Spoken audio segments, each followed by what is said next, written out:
Flow.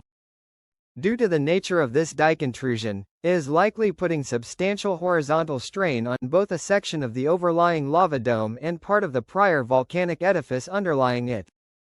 As a result, both of these sections of the Laki-Laki cone are now at risk of a sudden catastrophic failure to the east-northeast.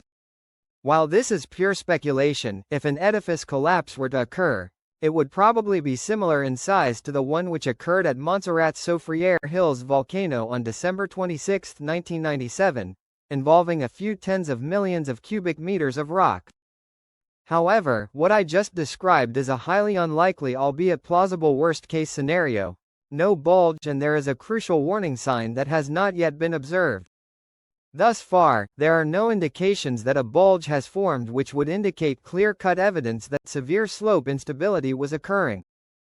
However, scientists are keeping an eye out for this. All of this occurred in the context of heightened eruptive activity, which itself began at 8 a.m. on May 18. That time marked when harmonic tremor indicating the underground movement of magma began to steadily increase, eventually becoming substantial enough that it caused rumbling to allegedly be felt by some nearby residents. A few small explosions occurred at 11:48 a.m., and tremor continued to increase until a series of large volcanic eruptions occurred around 1:22 p.m. This sent a mushroom-shaped plume of ash upwards to an altitude of 9,144 meters or 30,000 feet, which was even large enough to be seen on this satellite imagery. Then, after what had been multiple days of heightened temperatures on the Laki-Laki cone's east-northeast flank, a visible fissure widened on the surface, only to erupt 1 hour later. I do want to note that fissures have erupted out of Lewotobi 2 other times since its December 2023 to present eruption began, but this time is different largely due to how unstable its upper edifice has become since then. 2023 present damage. This is yet another episode of concerning activity at Lewotobi, which has since its eruption began has caused the following: damage or destruction of nearly 2,500 structures, 11 fatalities.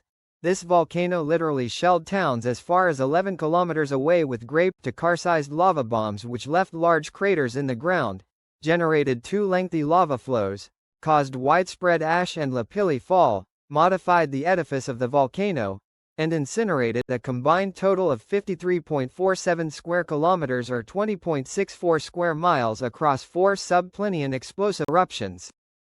Let us hope that the volcano stabilizes, and that the unlikely worst-case scenario does not become true. The most likely outcome of the ongoing situation is that these new fissures and the lava associated with them will solidify without causing a major edifice collapse. As a final note, I want to remind everyone that even if you live outside of the mandatory exclusion zone, especially to the north and east, and especially along coastlines to the east, to be cautious and aware of the ongoing situation. If you hear any crashing or thundering sounds which are not associated with volcanic or non-volcanic lightning and you live near the coast and are outside of the exclusion zone, immediately flee to higher ground. Please, stay safe everyone. Volcanic edifice collapses aren't as uncommon as you might think, with collapses involving 10 million or more cubic meters of rock at a volcano occurring about 5 to 6 times a century. A quick late update. Due to a new development late update since the original script was made, it now seems that the collapse risk is significantly lower. The dome is now largely gone after being ejected gradually by the continuous eruption overnight.